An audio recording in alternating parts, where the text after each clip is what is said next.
oleh para malaikat berada di halaqah ilmu pada malam ini, insya-Allah. Selawat dan salam ke atas junjungan Nabi Muhammad SAW, keluarga serta sahabat baginda. Dan tanpa melengahkan masa, dengan segala sukacita, saya serahkan majlis untuk kuliah maghrib kita bersama dengan Al-Fadil Tuan Haji Abdullah Hadi Tuda untuk menyampaikan syarah akidah Ahli Sunnah wal Jamaah. Persilakan. Bismillahirrahmanirrahim.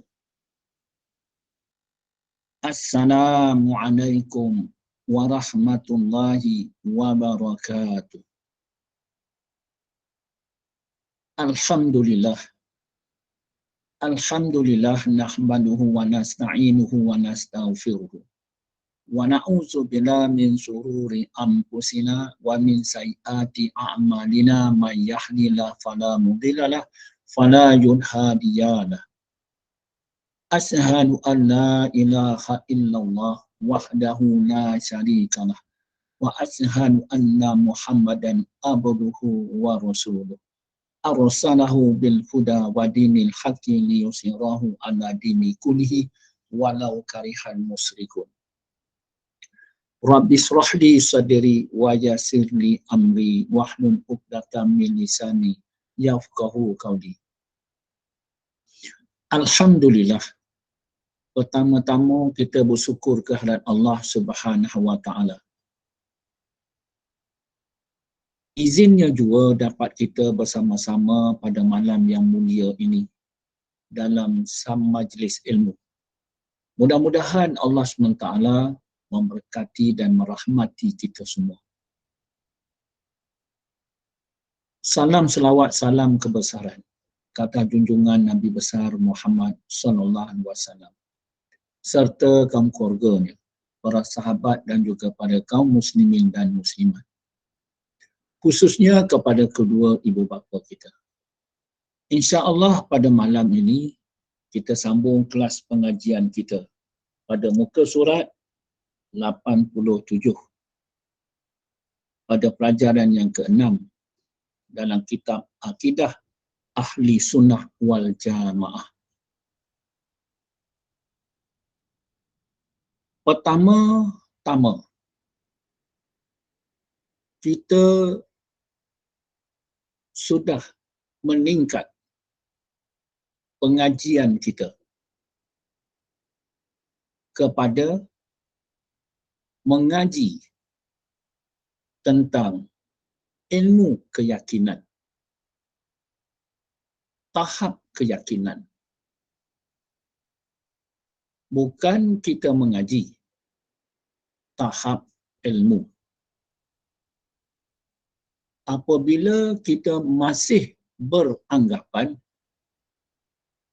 mengaji di tahap ilmu, kita duduk di dalam tahap sak, zon dan waham.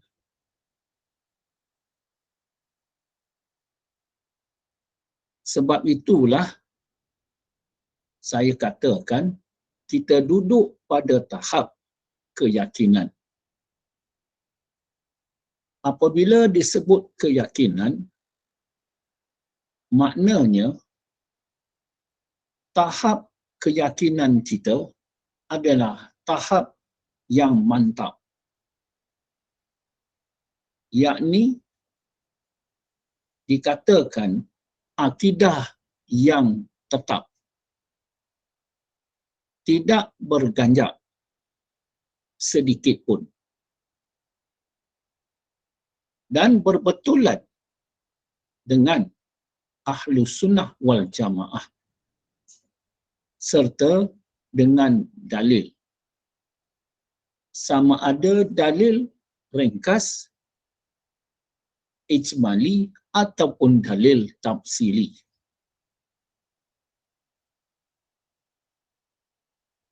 Apabila kita membicarakan tentang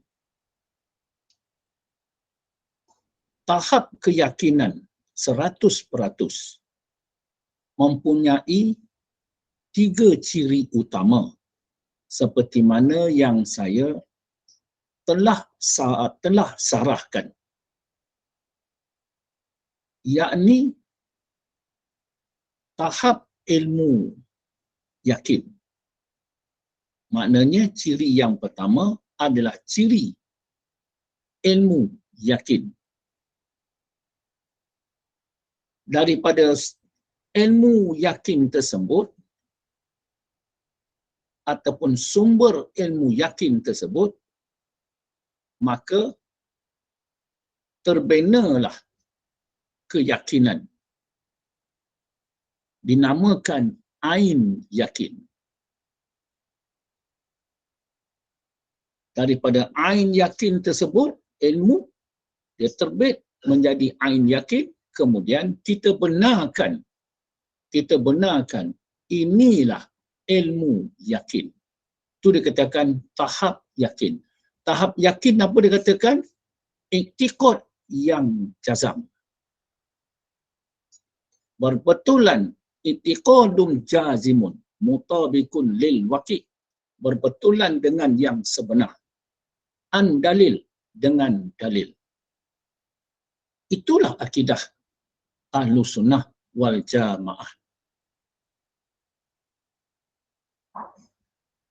Kenapa saya menjelaskan perkara yang sama?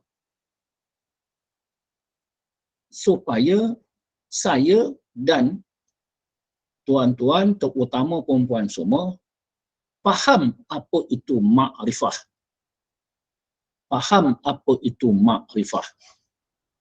Makrifah artinya mengenal. Mengenal. Ataupun melihat. Ataupun memandang. Memandang, melihat ataupun mengenal. Mengenal ni daripada kita ilmu yakin tadi. Kemudian kita memandang ilmu yakin. Kemudian kita membenarkan ilmu yakin. Itulah makrifah. Apabila dikatakan makrifah kepada qada dan qadar Allah, yang keenam, artinya kita mengenal hukum Allah dan juga takdir Allah. Apabila dikatakan mengenal hukum Allah, kita kenal tadi, daripada ilmu yakin tadi, ilmu yakin tentang qada Allah, tentang hukum Allah dan tentang takdir Allah, maka daripada hukum Allah ataupun qada dan qadar Allah terbit dalam diri kita, penghidupan kita,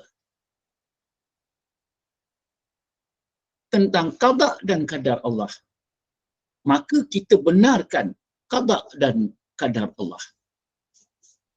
Faham tu?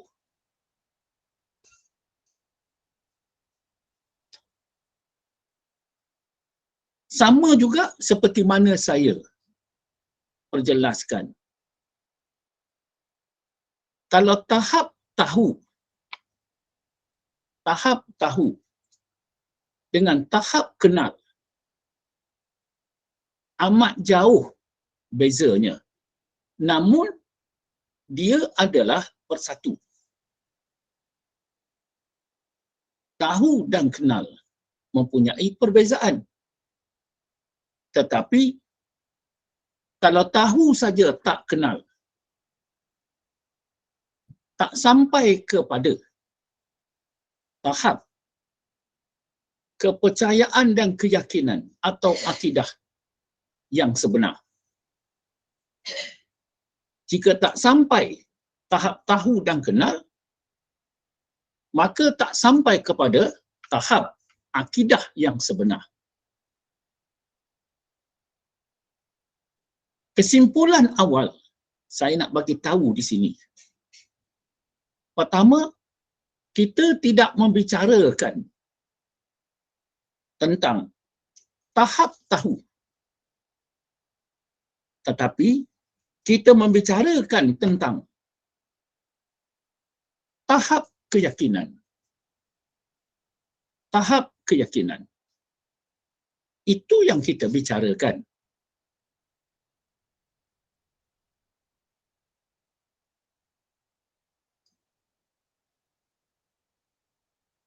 Makrifah kepada qada dan qadar.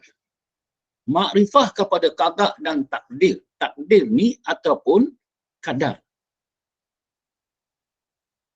Maknanya kita kenal. Kita tahu daripada alam azali lagi tentang hidup dan penghidupan kita. Kemudian berlaku.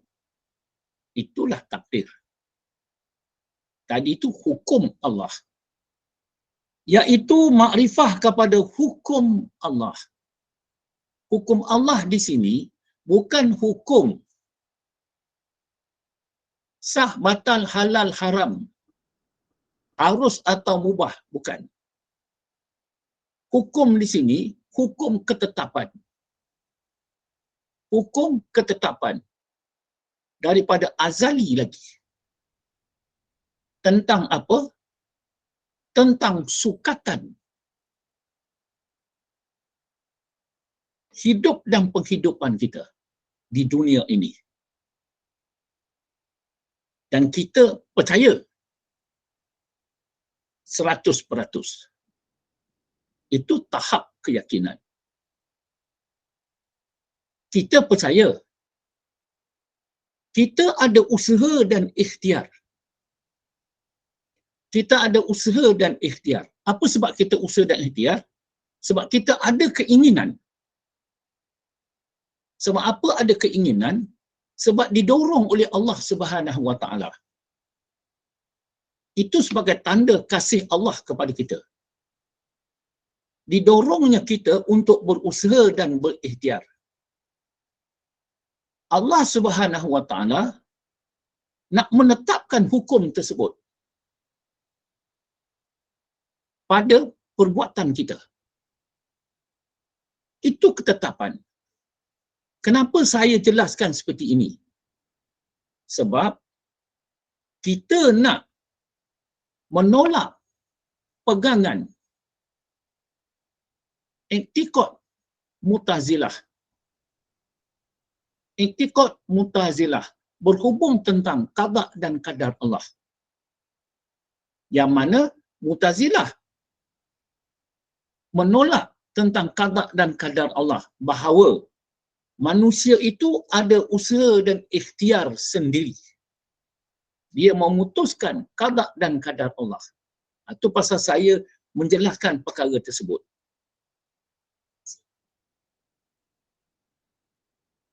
Iaitu makrifah kepada hukum Allah dan takdirnya, bahawa Allah Subhanahu Wa Taala adalah mengatur segala perkara yang berlaku.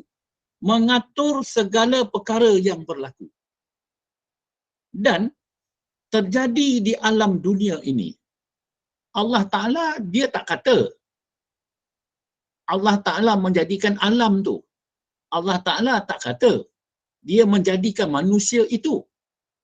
Dia menjadikan insan itu. Itu part lain. Tetapi Allah Ta'ala nak kata di sini, Allah Ta'ala yang mengatur segala yang berlaku pada diri manusia itu. Pada diri manusia itu. Maknanya manusia itu alam. Jadi perbuatan alam situ, perbuatan manusia itu yang diatur. Segala yang terjadi di dunia ini, segala yang terjadi pada insan itu, pada manusia itu,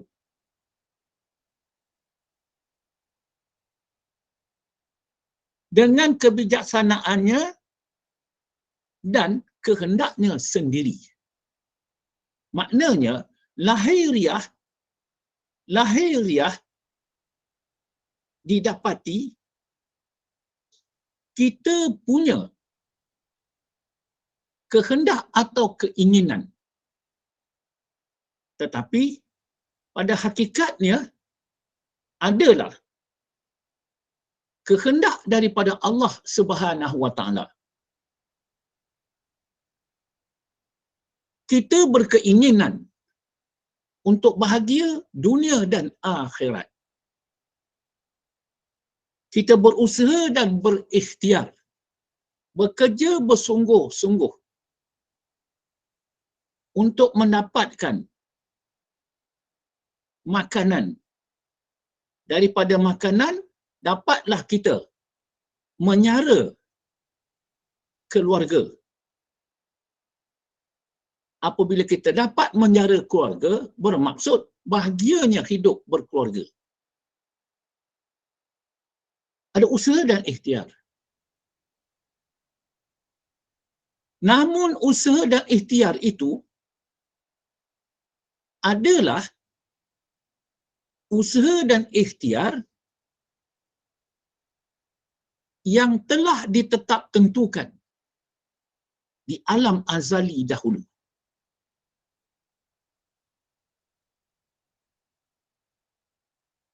Kesemuanya adalah berjalan sesuai dan selaras peraturan-peraturan yang telah ditetapkan dalam alam ini. Kesemuanya adalah berjalan sesuai dan selaras dengan kehendak yang direncanakan Allah mengikut peraturan-peraturan yang telah ditetapkan dalam alam ini. Maknanya, kita ni sekarang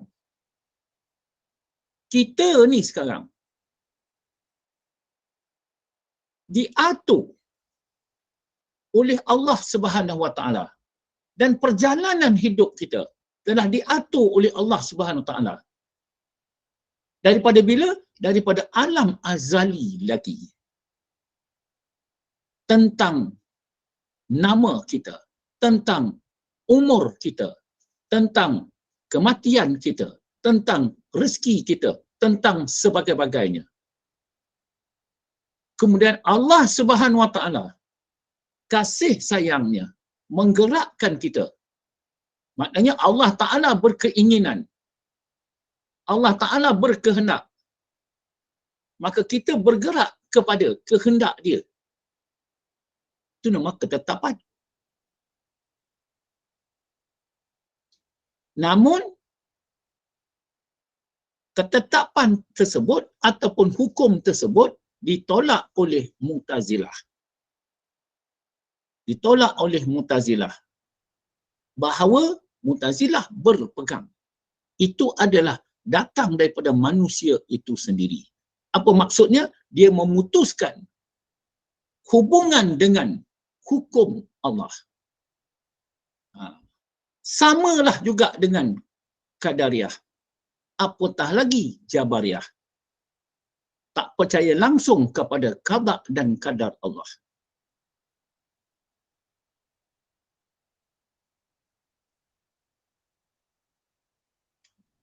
Dua perkara yang saya ingin bagi tahu.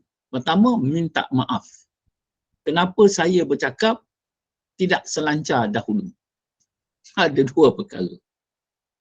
Yang pertamanya, untuk nak menghilangkan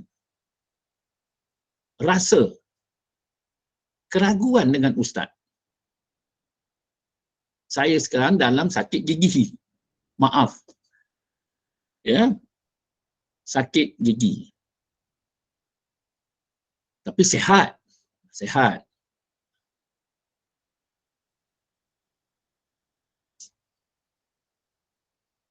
Itu semua menjadi ketentuan. Ketentuan. Maknanya kesusahan. Kesusahan. Qada Allah, ketetapan Allah di alam azali dahulu, pada umur saya 64 berapa bulan sekarang, kemudian pada hari sekian saya akan mendapat susah.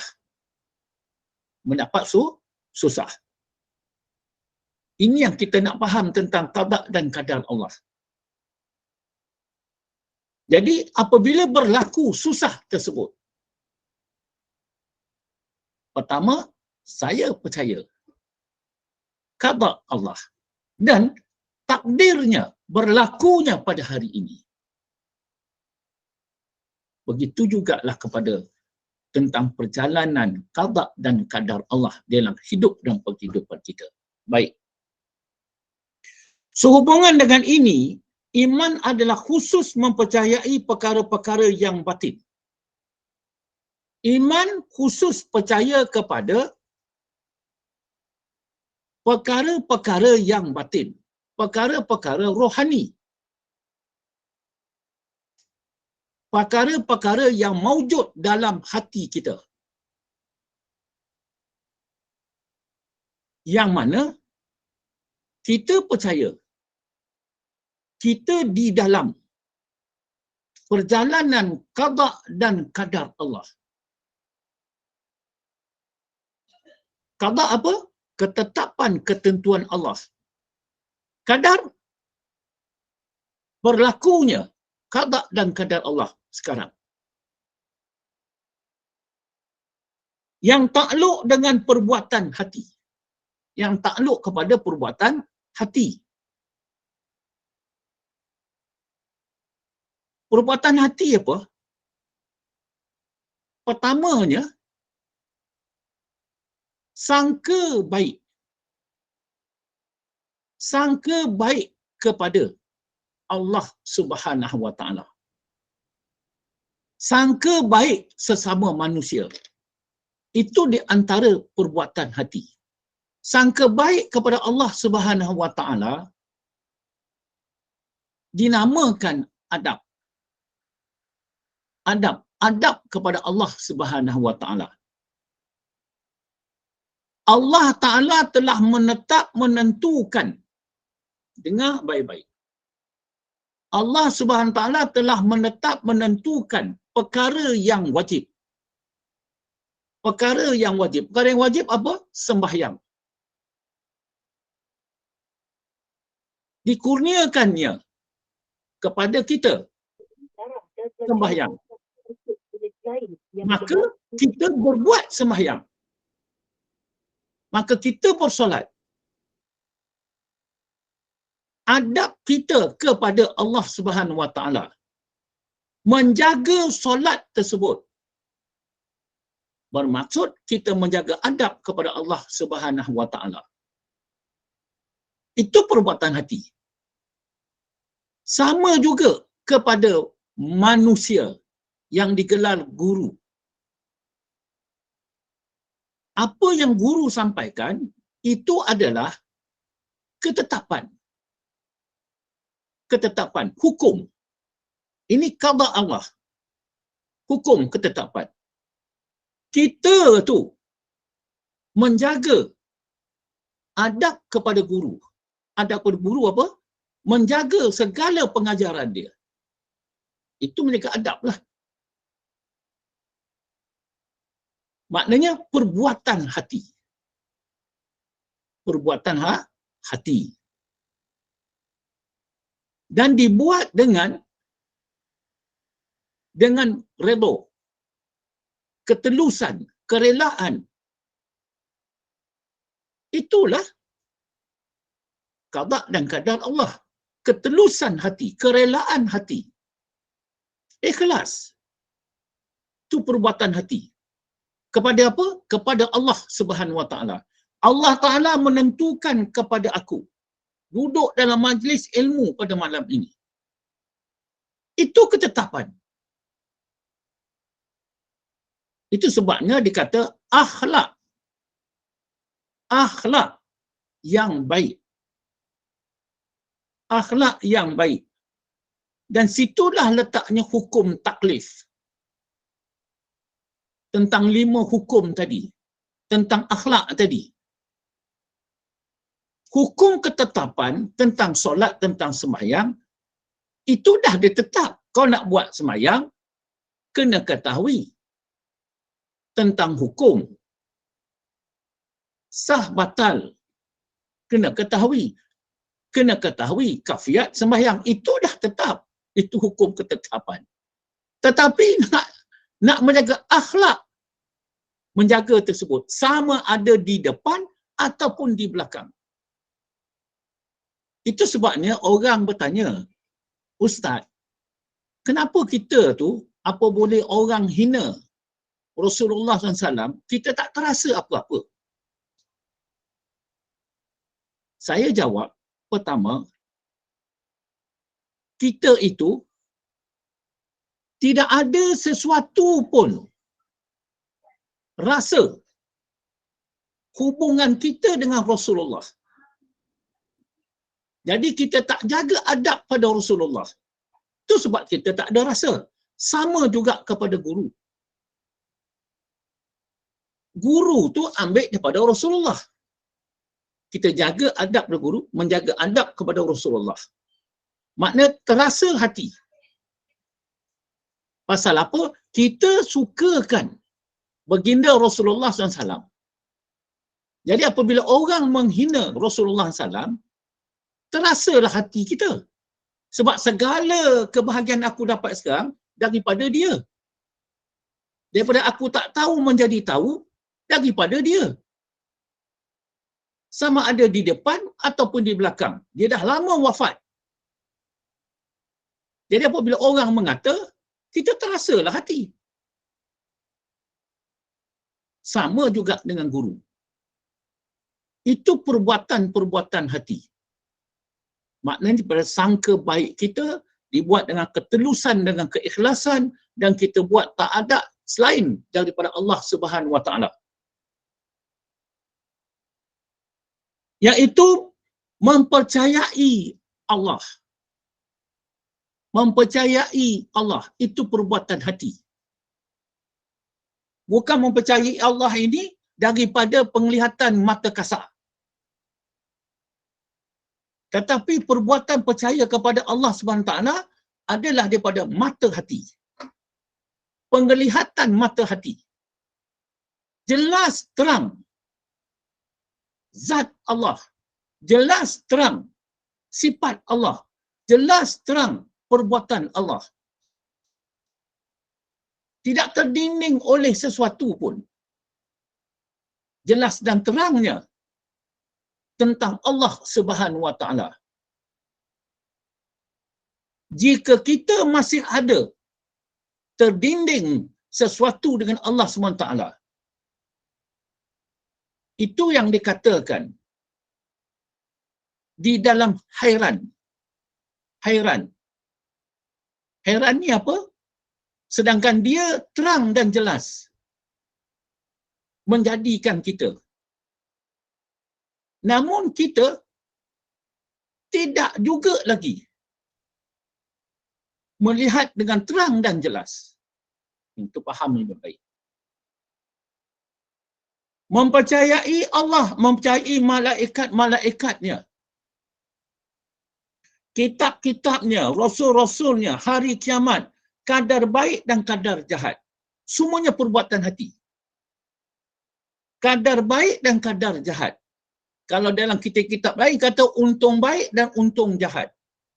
Itu telah ditetapkan oleh Allah Subhanahu Wa Taala.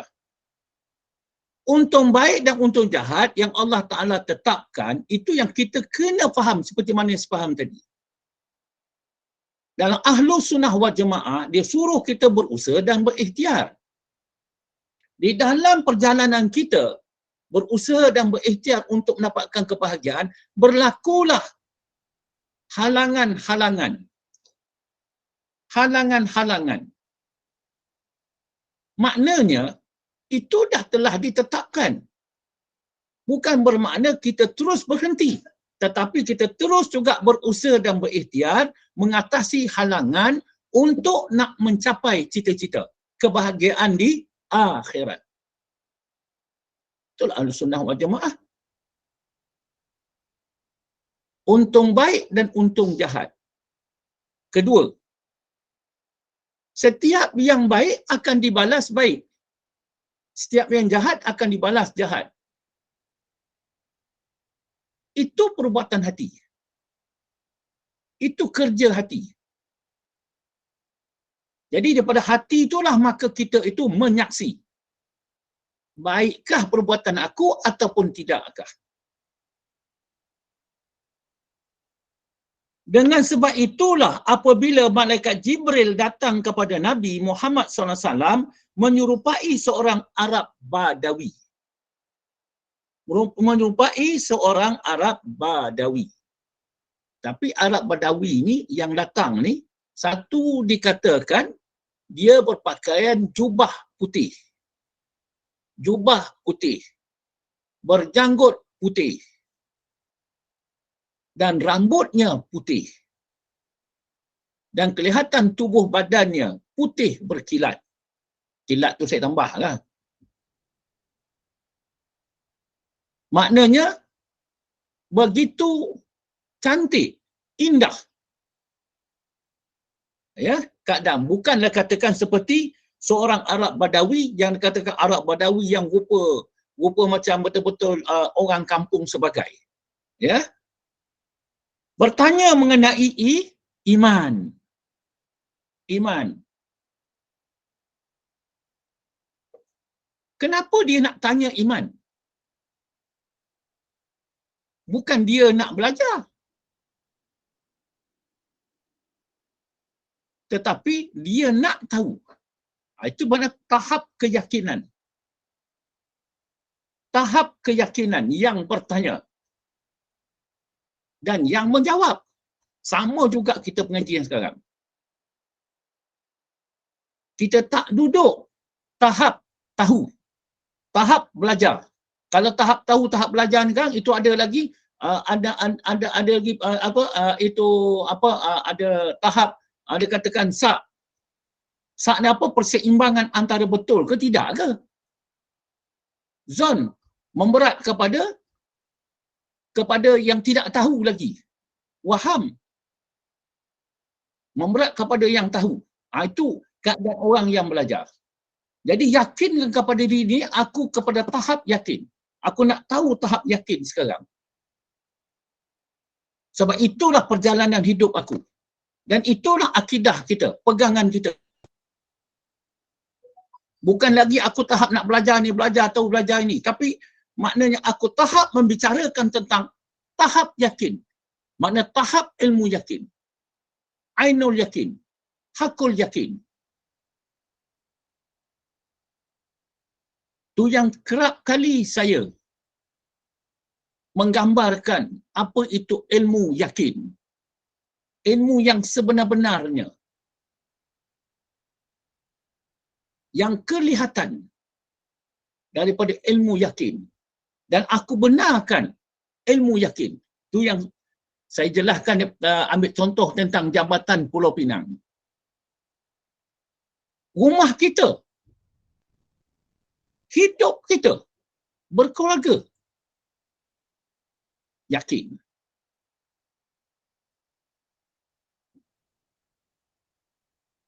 Rasulullah SAW menjawab, Antu'mina billah wa malaikatihi wa kutubihi wa rusulihi wal yaumil akhir wa bil qadri khairi wa sirri. Percayalah engkau kepada Allah.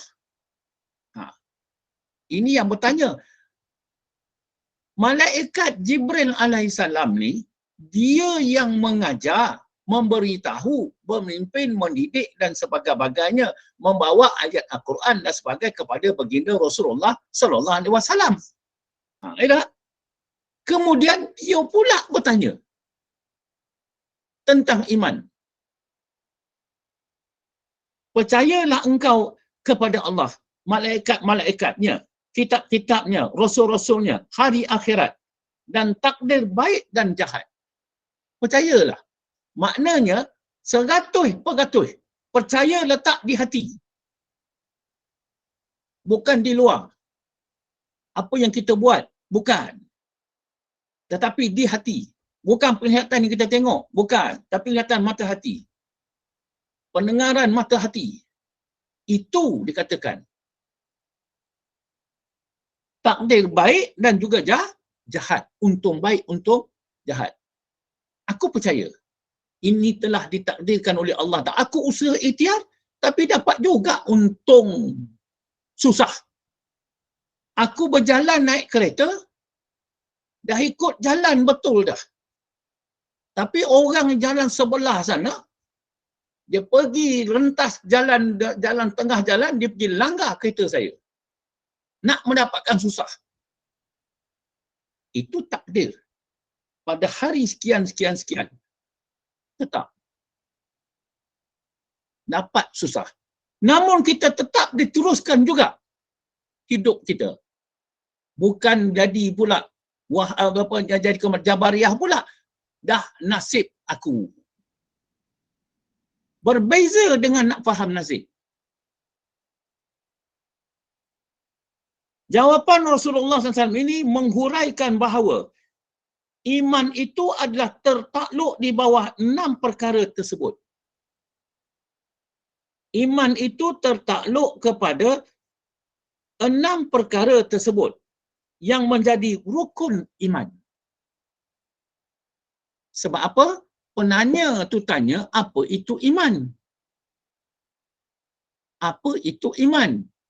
Maka dijawab oleh baginda Rasulullah SAW, iaitu atas 6 perkara. Itulah iman. Percaya.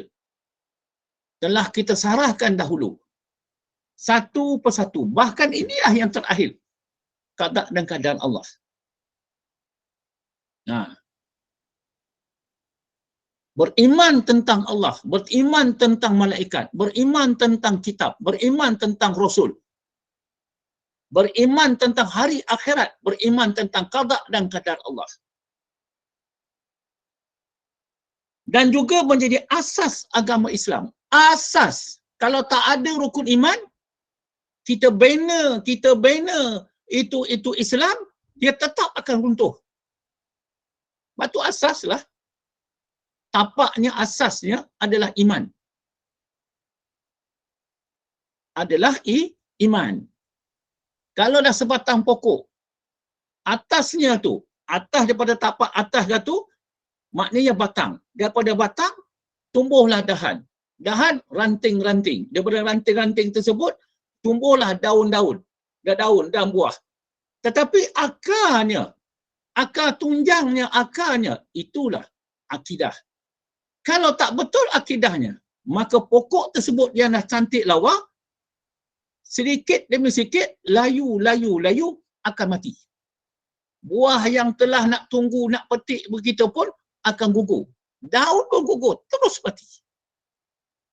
Maknanya, akidah. Kalau tak ada rukun iman, tak jadi. Tidak beriman bagi mereka yang tidak Islam. Tidak beriman mereka yang tidak Islam. Dan tidak Islam bagi mereka yang tidak beriman. Contoh, telah disarahkan tentang fahaman Wasil bin Wata'. Wasil bin Wata', pengasas, pelupur mazhab Mu'tazilah. Dia keluar daripada Hasan bin Basri. Berhubung tentang dosa besar. Yang mana menurut daripada gurunya Hasan Basri, bahawa simpulan tersebut hanya dia di dalam perbuatan maksiat. Kalau dia mati, dia tak sempat nak bertobat dalam maksiat, dan Allah SWT akan azab dia atas perbuatan maksiat tersebut. Tetapi Wasil bin Wata', seorang yang warak, seorang yang tawaduk, ya, seorang yang dikatakan hafal Al-Quran dan juga hadis, tapi faham dia tu tergelincir. Tergelincir tu maknanya dia terkeluar, Mu'tazilah terkeluar daripada fahaman guru dia. Mengatakan bahawa dia bukan kafir. Dia tak hukum ni kafir. Orang yang melakukan dosa besar tak sempat nak bertobat. Tetapi dia diazab oleh Allah SWT seperti mana azab orang-orang kafir. tapi tidak seberat mana orang kafir. Itu yang dia faham. Fahami baik-baik. Kenapa Hasan bin Basri menjelaskan dia hanya berbuat dosa, tetapi dia masih lagi ada iman. Dia tetap percaya kepada Allah. Dia percaya kepada malaikat. Dia percaya juga kepada kitab. Dia percaya kepada Rasul. Dia percaya juga pada hari akhirat. Untung baik, untung jahat. Bukan dia tak percaya. Itu sebabnya, tapi dia berbuat maksiat. Itu yang dihukum. Jadi, dia ada Islam. Dia bukannya kafir. Jadi itu pasalnya, ada iman. Ada Islam. Tapi kalau Islam ada, belum tentu dia ada iman. Dengan erti kata yang lain, iman dan Islam tidak berasingan. Iman dan Islam tidak berasingan. Maknanya bersatu. Ada iman, ada Islam. Dan tidak boleh dipisahkan. Jangan percaya je di hati. Semayang tak?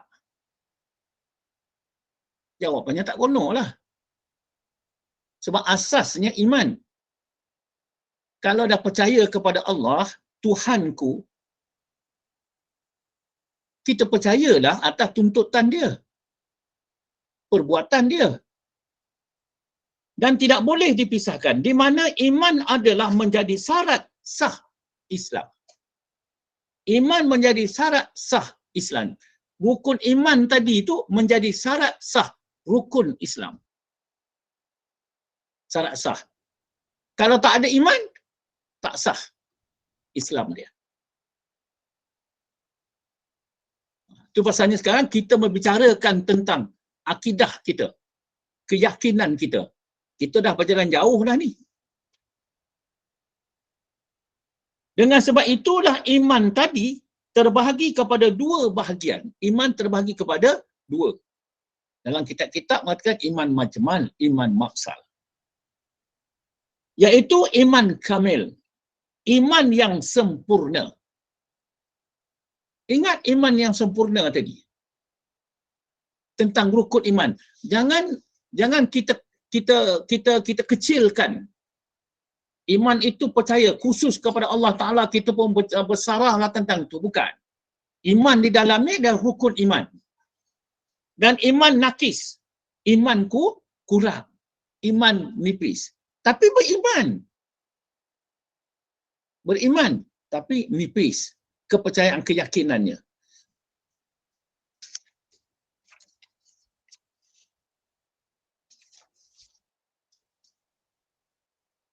Firman Allah Subhanahu wa taala, qalatil a'rabu amanna qul lam tu'minu walakin qulu aslamna, yang bermaksud dalam surah Al-Hujurat ayat ke-14. Orang-orang Arab berkata, kami telah beriman. Orang Arab, mana kita bukan orang Arab. Katakanlah wahai Muhammad, kamu belum beriman. Maknanya Allah SWT perintah kepada Rasulullah SAW sampaikan kepada orang Arab.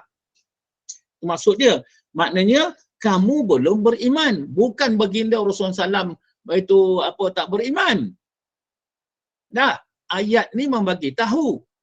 Jibril AS bawa turun ayat ni kepada baginda Rasulullah SAW sampaikan kepada orang Arab. Maknanya apabila sebut Nabi, kita sentuh sikit, apabila sebut Nabi, Nabi dah beriman. Apabila telah beriman, baru datang perintah, sampaikanlah orang yang bercakap ni. Kamu belum beriman, janganlah berkata demikian. Walaupun baginda Rasulullah SAW orang beriman, orang Arab. Tetapi sementara iman belum lagi meresap masuk dalam hati kamu, berkatalah sahaja, kami telah Islam. Berkatalah saja, kami telah Islam. Maknanya membenarkan Islam. membenarkan Islam, membenarkan perbuatan kita, membenarkan perbuatan iman hati. Iman dan Islam kita itu dah ketetapan daripada Allah SWT. Itu hukum Allah. Hukum Allah. Maknanya qada Allah. Kita menjadi orang Islam dan juga beriman. Itu dah tetap. Itu sebabnya kita tu nak menjaga iman dan Islam. Sebab ini jalan atau caranya kita, adab kita kepada Allah Subhanahu Wa Taala. Itulah akhlak. Tujuan Allah Ta'ala jadikan Rasulullah SAW dihantar ke dunia ini adalah dengan akhlak yang mulia. Yang kita mengikut akhlak baginda Rasulullah SAW. Akhlak Rasulullah SAW dia menjaga Allah Subhanahu Wa Ta'ala. Itulah akidah baginda Rasulullah SAW. Kita mengikut akidah baginda Rasulullah SAW, nak kita jaga. Sama ada di depan ataupun di belakang. Jaga akhlak tentang iman, tentang Islam. Itu jalan atau cara. Baru Allah Ta'ala nilai kita. Dia bukan nak nilai apa yang kita buat semayang, kita ini, kita itu dah ditetapkan dia. Yang dia nak nilai macam mana kau nak mensyukuri nikmat yang aku bagi. Itu yang dinilai. Itulah tasawuf.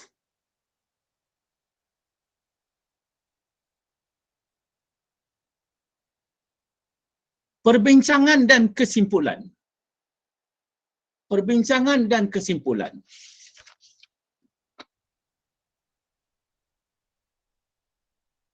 Suka saya nak mengambil, faham. Saya tak ambil lagi penutup pada kitab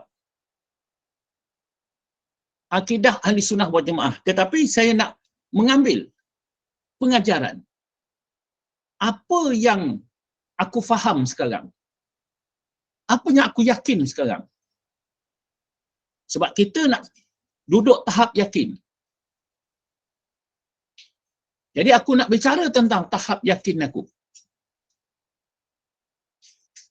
Sebermula qada itu ialah kejadian hukum yang terjadi. Makna ketetapan yang berlaku pada azali lagi. Itu aku percaya. Dan yang berlaku pada diri manusia.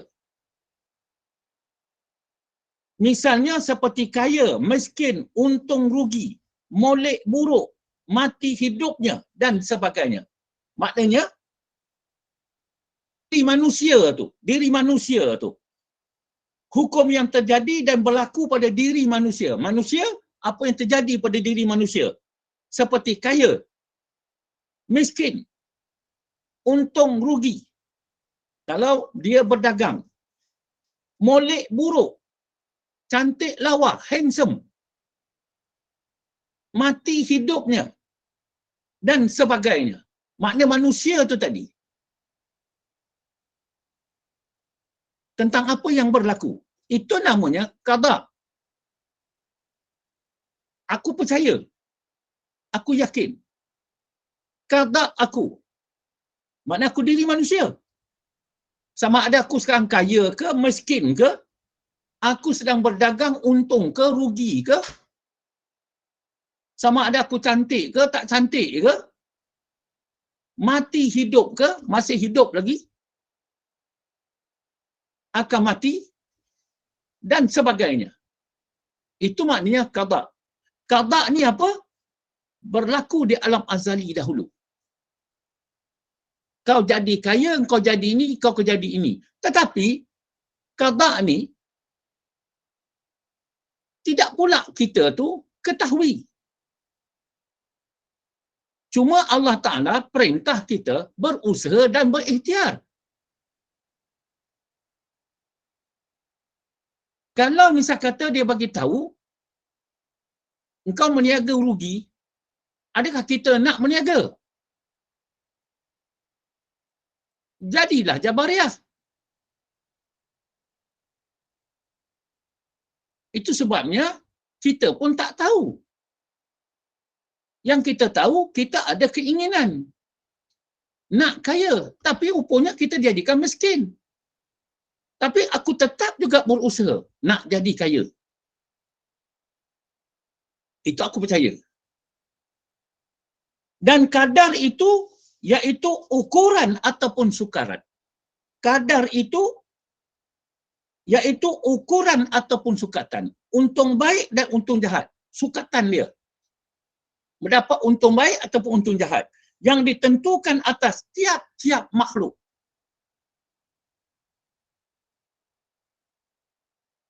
Misalnya seperti Zaid ditetapkan pada 13 Muharram akan susah. Ingat tadi? Saya sarahkan tadi apa yang berlaku pada saya dan apa juga saya sarahkan perjalanan hidup kita, susah senang. Misalnya seperti Zaid ditetapkan pada 13 Muharram akan susah. Kalaulah kita tahulah 13 Muharram aku susah, apa akan jadi kita? Tentu sekali kita ni akan kecewa. Hidup ni. Tapi kita tak tahu. Kita tetap juga terus berjalan, bercita-cita, tinggi. Misalnya seperti Zaid ditetapkan pada 13 Muharram. Ditetapkan. Siapa yang tetapkan? Allah. Zaid ni tak tahu apa-apa. Allah Ta'ala akan tetap kepada si Zaid tu. Pada kita ni sekarang. Maka manakala tiba 13 Muharram. Sampai 13 Muharram. Maknanya sebelum 13 Muharram si Zaid tak tahu. Tak tahu. Dia tetap juga berjalan. Dia tetap juga berusaha berikhtiar. Dia tak tahu yang 13 hari bulan tu dia akan mendapat musibah. Zaid pun susah. Zaid pun susah. Susah ni mah susah hati dia. Bermacam-macam lah. Maka ketentuan pada 13 Muharram itulah yang dikatakan qadar. Maka ketentuan pada 13 Muharram tu, itulah yang disebutkan qadar. Ada sukatan atau takdir. Dia mendapat susah. Takdir Allah Ta'ala. Jadi kalau orang mendapat susah, hakikat takdir Allah Ta'ala.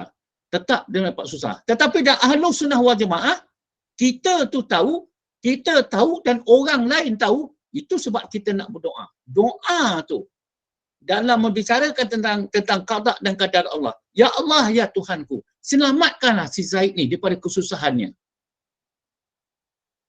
Samalah juga kita. Tak boleh cakap, dah nasib aku susah hari ni, aku terima lah juga. Tak boleh. Dan susah yang mengenai atas Zaid pada 13 Muharram itu dikatakan qada. Hukum Allah. Tetap. Tetap. Baik. Pekerjaan makhluk dengan qada dan qadar Allah. Pekerjaan makhluk. Tadi semua saya sarahkan dah. Pekerjaan makhluk dengan qada dan qadar Allah. Pekerjaan makhluk. Tiap-tiap seseorang hendaklah beriktikad. Tiap-tiap seorang hendaklah beriktikad. Macam mana kalau nak beriktikad kalau tak kenal qada dan qadar Allah? Macam mana dia nak percaya dan yakin kalau dia tak kenal tentang qada dan qadar Allah? Sekarang disuruh kita ni supaya berpegang dengan qada dan qadar Allah.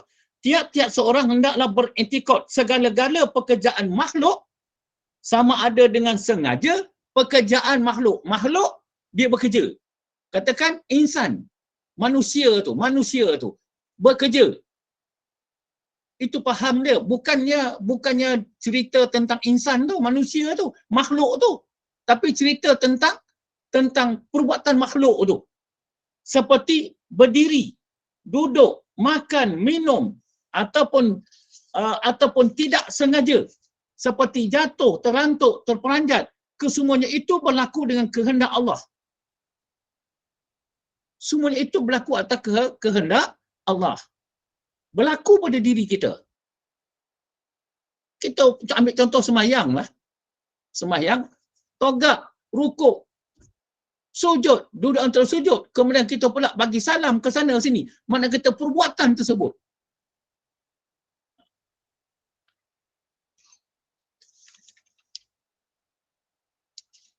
Kita beriktikad. Solat tu tubuhnya. Perbuatan tubuh tersebut. Berdiri, togak, duduk dan sebagainya. Solat tu dah menjadi ketetapan. Hukum.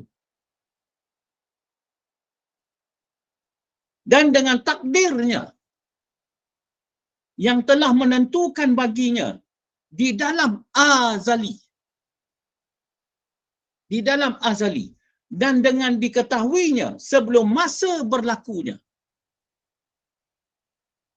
Dan dengan diketahuinya sebelum masa berlakunya. Sebelum berlaku, dah diketahui. Makna mengenal dirilah, tahulah diri itu. Demikian juga wajib diiktikadkan segala gerak-geri anggotanya, baik atau jahat. Sesungguhnya berlaku dengan kehendak takdir. Dengan kehendak takdir. Qada Tuhan. Sekadar yang baik dengan redanya. Fahamlah kita sekarang. Hakikat qada dan qadar Allah ialah redha. Kita terima qada dan qadar Allah. Dan yang jahat itu bukan dengan redanya. Yang jahat bukan dengan redanya. Berlaku susah, berlaku itu, berlaku ini. Bukan dengan redha Allah. Bukan dengan kerelaan Allah. Jadi maknanya, walaupun hakikatnya Allah SWT jadikan perkara tersebut, tetapi Allah tak redha. Jadi kalau tak redha, jangan dibuat. Berusahalah untuk menjauhkan perbuatan jahat tersebut. Menjauhkan buat. Aku dah buat baik dah. Berlaku perbuatan maksiat. Bertobatlah. Bertobat apa? Aku menyesal lah. Menyesal apa? Aku undur sebalik ke belakang. Menyesal. Kemudian aku tak nak buat dah perkara tersebut. Bukan makna aku dah buat terus sekali. Tak. Itulah dia tujuannya. Dan bagi hamba yang ada mempunyai satu sifat kemahuan. Ada sifat kemahuan. Penyesalan. Dan ianya mendapat pahala atas mengerjakan kebajikan. Dan mendapat dosa atas mengerjakan kejahatan. Itulah hukum-hukum taklif. Akhir sekali. Dah 8-5 minit. Pertama, percayalah apa yang berlaku tentang diri kita. Tentang diri kita. Dulu aku muda, sekarang aku dah tua. Itu qada Allah, ketetapan. Apa yang berlaku aku buat, itu qadar Allah. Satu. Kedua, yakin dan percayalah. Yakin dan percayalah. Apa yang berlaku ini, semuanya daripada ilmu yakin. Ilmu yang sebenar-benarnya. Daripada Allah Subhanahu Wa Taala. Jadilah apa yang berlaku dalam hidup dan penghidupan aku. Kedua, aku mengaku tak ada yang lain dah melainkan ketentuan ketetapan Allah. Wallahu a'lam. Yang baik itu bagi Allah. Dapat kelemahan itu daripada kekurangan saya sendiri. Wallahu a'lam. Mungkin kita buka satu soalan atau dua soalan sebelum kita akhir ke kuliah. InsyaAllah. Silakan.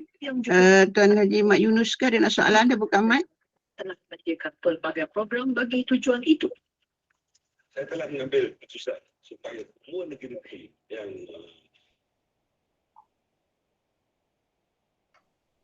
Ada soalan dari jemaah? Kalau tak ada soalan, kita tutup kuliah kita ini. Jadi nampaknya tak ada soalan untuk kali ini, insyaAllah. Jadi alhamdulillah, syukur kepada Allah Subhanahu Wa Taala. Kuliah kita berjalan lancar bersama dengan Fadil Tuan Haji Amrullah Tuda untuk syarah tentang akidah ahli sunnah wal jamaah. Dan hari ini kita ke tajuk makrifah kepada qada dan qada dan qadar Allah Subhanahu Wa Taala.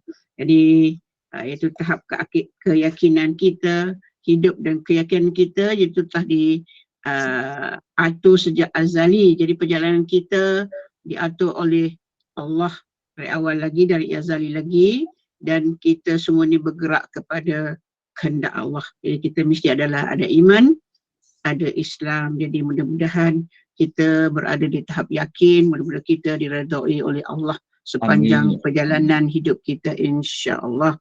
Terima kasih kepada pengurusan Gemah Nur Iman, terima kasih kepada para jemaah yang sudi bersama dengan kuliah Al-Fadil Tuan Haji Amrullah Tuda pada kuliah Maghrib kali ini. Dan kita doakan juga moga-moga Allah berikan syifa kepada Tuan Haji Amrullah yang sakit gigi tu. Moga mungkin nak kena cabut ke, tampal ke. Tak boleh cabut. Dah. Oh, tak boleh cabut. cabut. Sebab apa? Rahmat Allah SWT, saya boleh bergerak untuk nak mengunyah pun tentang sebatang tu. Ya Allah, Jadi, alhamdulillah. Jadi kalau dia cabut, dia kena cara lain pula. Wallah. Ya, moga Allah permudahkan, insya-Allah. Diberi sifat yang sempurna, insya-Allah. Dan kuliah seterusnya kita bersama dengan Al-Fadilah Ustazah Afzan Abdul Manab, iaitu kelas Fardu Ain pada pukul 9.15 nanti. Jadi sebagai penutup kuliah kita, mohon Ustaz baca doa dan juga untuk baca tasbih kafarah dan seterusnya menutup kuliah kita dengan surah Al-Asr. Sehingga itu saya akhiri dengan kuliah kita dengan wabillahi taufik. Wassalamualaikum warahmatullahi wabarakatuh. Silakan Ustaz.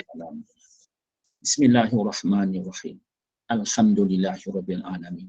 Wassalatu wassalamu ala asrofil anbiya wal mursalin wa ala alihi washabbihi ajmain.